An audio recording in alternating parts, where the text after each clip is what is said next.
Baik Sobat Warta Kota dimanapun Anda berada, tadi saya bertemu dengan ayah dari Arin Yani Novitasari, di mana ayahnya bernama Riki ini menceritakan kronologi dari pencarian Arin, dan dia mengaku sempat dari pasca kejadian itu sampai jam 7 pagi melakukan pencarian terhadap jenazah anaknya dan tidak juga ditemukan, dan akhirnya ia mendapatkan kabar bahwa ada kantong jenazah yang dikirim ke RS Polri Kramat Jati, Jakarta Timur.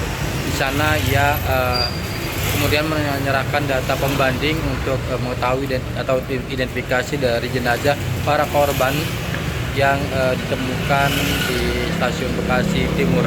Dan sekitar pukul 5 sore kemarin pada Selasa itu yang mendapatkan kabar bahwa kantong jenazah itu cocok dengan anaknya bernama Arin Yani, dan kemudian jenazah dipulangkan dan hari ini sudah dimakamkan. Demikian, kembali ke studio. Senin, 27 April 2026, sekira pukul 6 WIB, menjadi hari terakhir untuk Riki melihat anaknya bernama Arin Yani Novitasari berangkat kerja. Seperti biasa, sebelum berangkat kerja, wanita yang akrab disapa Arin itu mencium tangannya dan sang istri. Tak ada firasat bakal ditinggalkan untuk selamanya, Arin seperti biasa pergi ke stasiun Tambun mengendarai sepeda motor. Di stasiun itu, wanita 25 tahun tersebut menitipkan sepeda motor dan melanjutkan perjalanan menggunakan KRL untuk sampai di kawasan SCBD, Jakarta Selatan. Hingga waktu malam tiba, semua berjalan normal seperti biasa, dan sekira pukul 20.52 WIB, Arin sempat chat dengan tantenya. Dalam percakapan itu, Arin sempat bertanya di rumah masak apa karena Senin malam ia pulang lebih cepat dari biasanya. Arin sendiri bekerja sebagai auditor dan seringkali pulang larut malam, bahkan pernah sampai rumah pukul 2 waktu Indonesia Barat. Riki mengatakan, sekira pukul 20.55 WIB, Arin membaca pesan yang dikirim oleh tantenya tapi tak kunjung membalasnya. Sang tante yang panik diakui Riki sempat berupaya menelepon berulang kali tapi tak ada jawaban. Sekira pukul 21 WIB, Riki bersama kakak Arin mendatangi lokasi kejadian. Akses menuju stasiun Bekasi Timur saat itu sudah diblokade oleh aparat kepolisian dan banyak ambulans serta kerumunan warga. Riki sempat tak boleh masuk ke arah stasiun Bekasi Timur, tapi setelah diberikan penjelasan mencari putrinya akhirnya diperbolehkan melintas. Ia hanya bisa datang di posko depan stasiun Bekasi Timur dan ia melihat satu persatu korban kecelakaan masuk dalam ambulans.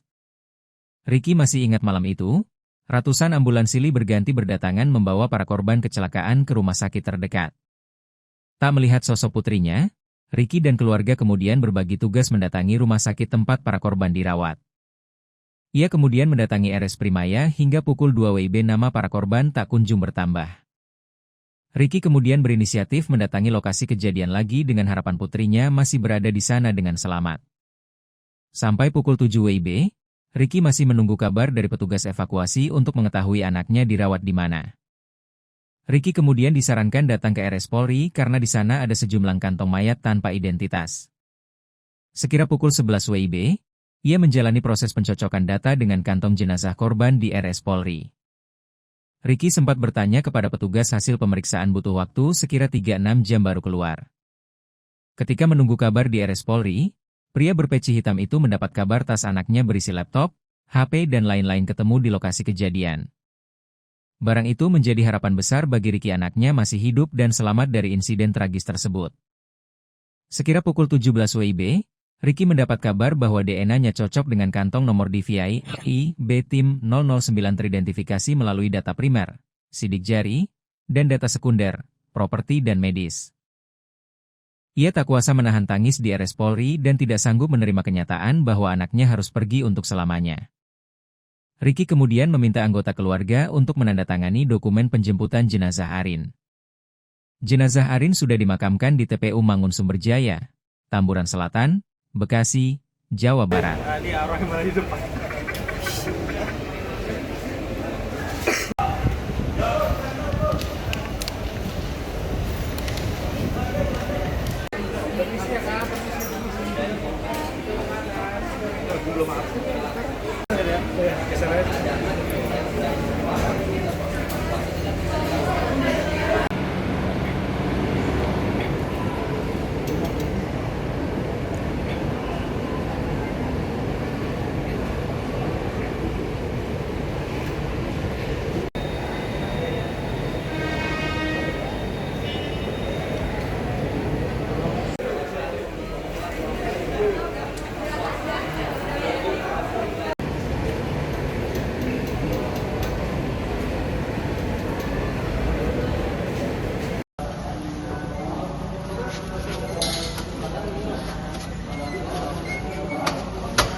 Finalnya ada.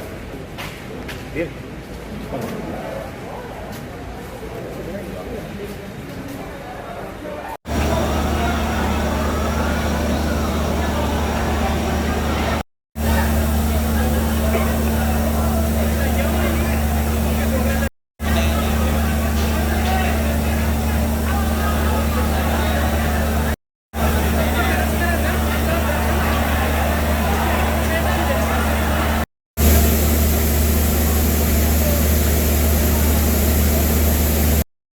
Iya sama.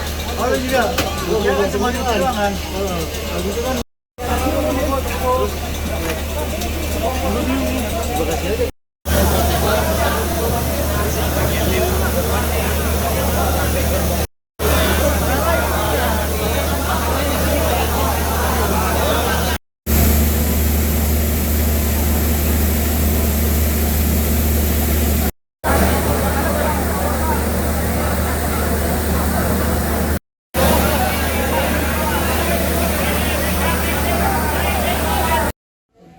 Masih kosong dulu. Banyak yang kosong, Mbak, belakang juga belum. 5 tahun kami nggak bayar listrik. Dapat 5 tahun. Nah, kenapa Siapa kemarin? yang pindah ya?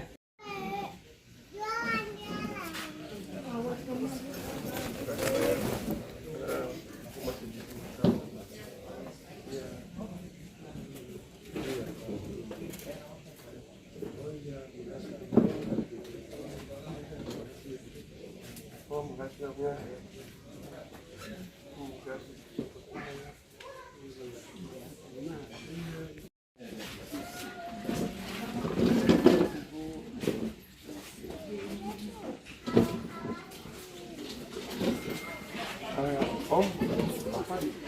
Mau lipat? Bentar ya.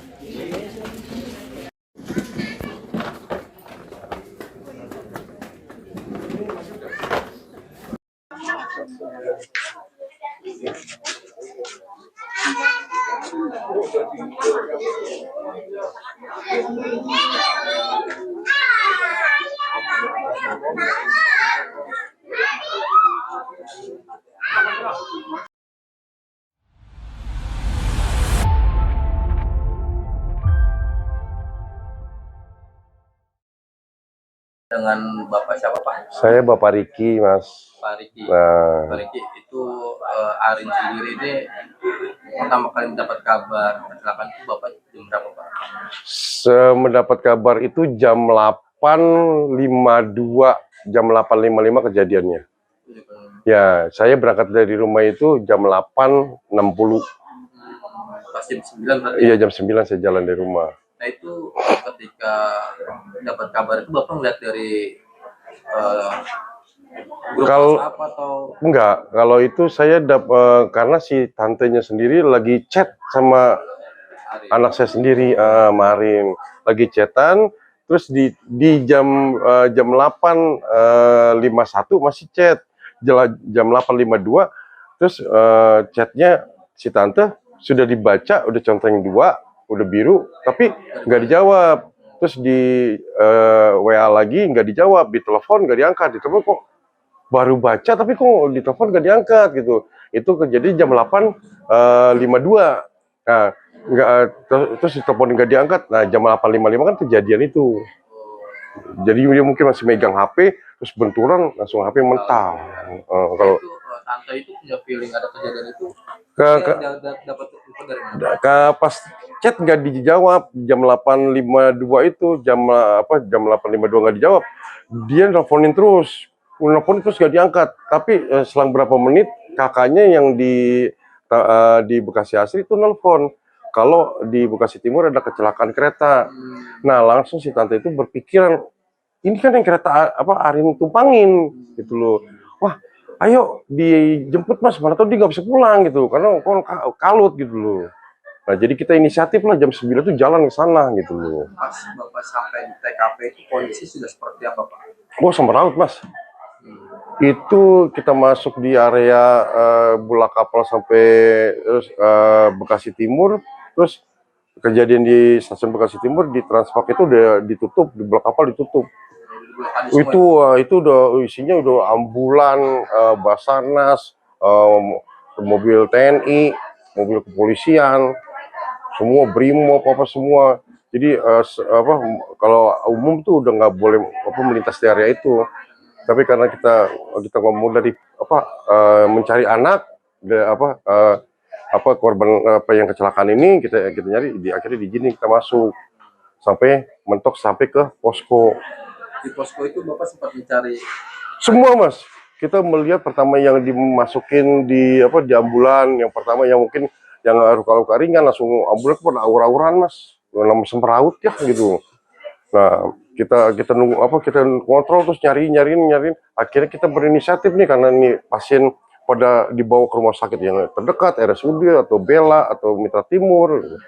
Nah akhirnya kita berinisiatif nih sama kakaknya. Kita bagi dua, mecah, ada nyari ke RSUD, ada yang ke rumah sakit Bella. Nah saya ke rumah sakit Bella, kakaknya ke RSUD Bekasi. Nah dari rumah sakit Bella saya baru ke RSUD Bekasi. Ternyata emang kita ke area IGD itu nggak ada korban. Korban nggak ada, kita cari, terus akhirnya kita inisiatif lagi pindah. Saya sampai ke Primaya, kakaknya balik lagi ke Bekasi Timur ke TKP. Saya di Primaya itu lama, sampai jam 2 malam itu. Karena di Primaya itu ada daftar online dari pihak kepolisian sama pihak Daop, Pak Dandung gitu nggak salah. Pak Dandung. Pas kalau yang di Primaya itu Pak Surono kok salah. Yang di Daop Bekasi Timur baru Pak Dandung. Nah, terus akhirnya upaya pencarian itu gimana Pak? Saya nunggu terus mas, masih di Primaya, rumah sakit Primaya saya nunggu terus karena dari pihak kepolisian sama Daop KAI itu selalu update korban masuk terus jadi rumah sakit ini. Oh ini nih namanya ini rumah sakit ini. Oh namanya ini. Jadi kita sambil nunggu di situ sambil mantau. Terus sampai sekian lama itu sekitar jam 2-an itu. Nah korban nggak bertambah tuh, stuck. Terus kata pihak terkait di situ, Pak, kalau Bapak memang masih belum ada namanya, akhirnya saya udah tinggalin nama anak saya, nomor telepon kontak saya, Bapak balik lagi ke TKP, tungguin di poskonya, minta datanya di posko. Dari Primaya itu saya balik lagi ke posko jam 2-an ini. Saya stay di posko itu, di posko Bekasi Timur itu dari jam 2 itu sampai jam 7 terakhir evakuasi korbannya. Sampai terakhir habis. Terus akhirnya Bapak nggak ada namanya, nggak ada. Terus saya nanya Pak Dandung di situ sama Pak dari polisian, semua saya konfirmasi, ini udah nggak ada lagi mas. Ini evakuasi terakhir Pak, korban udah nggak ada lagi. Terus kalau Bapak memang mau positif ininya data korban yang tidak belum ada namanya ke Keramat Polri, RS Polri jatuhnya. Dari situ saya berapa tuh Pak? Jam 8 sih berangkat dari Bekasi Timur itu langsung ke rumah sakit Polri karena dijemput anak-anak kan udah di rumah. Jemput saya di Bekasi Timur, saya langsung berangkat tuh ke RS Polri. Di RS Polri sih nyampe jam 9 sekitar 9:30-an lah. 9:30-10-an nyampe ke forensik tuh udah banyak media juga mas, udah banyak media dari Metro, dari ini global atau apalah punya. Nah, saya nggak perhatikan karena saya fokus buat nyari anak saya kan. Di forensik tuh di dirujuk ke ADTMI yang di depan itu loh, yang bagian data, yang pengambilan DNA itu loh. Nah, Bapak akhirnya menyerahkan apa, Pak? Saya menyerahkan data diri, data anak, sama terus DNA, cek DNA saya buat mastiin korban. Jangan lupa subscribe ya.